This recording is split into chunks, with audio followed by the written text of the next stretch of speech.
Neil from UKSA here. I hope you're enjoying the project so far. The end is near, starting in September, and hopefully you've developed and learnt lots of new sort of life skills, employability skills that you can enhance even further as you go forward into your careers in sport.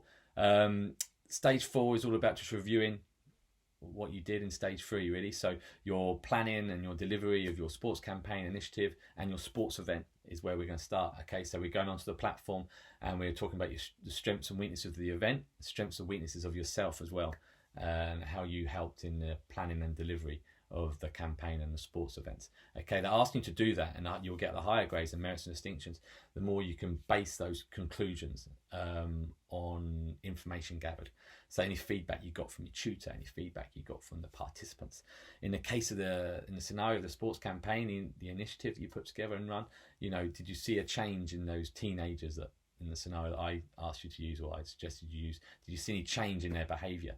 Did they become happier?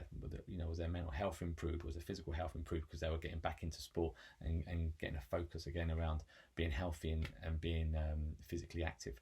Okay, so once you've done your review and you've balanced conclusions on that, that's fantastic. You can then go on to the second part of this stage where we're looking at your performance in the individual sports you took part in. Okay, so there's an appendix called the Athlete's Performance Review from Google Docs. Hopefully you're nearly completed it, if not already completed it, but you've got that off Google Docs and you're going through and you're filling in and completing every section of it. Okay, to get your higher grade, you then need to put together a comprehensive development plan, like an action plan for yourself and how you're going to improve on that individual sport that you're focused on.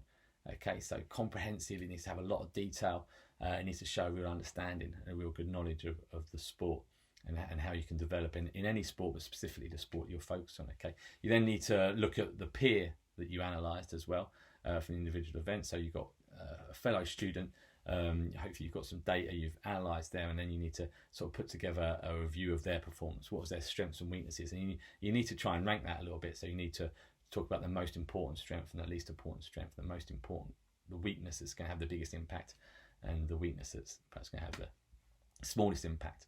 Okay, and once you've done that, that's it. Stage 4 complete. I hope you enjoyed the project, and I look forward to seeing you in Project 2, Marginal Gains.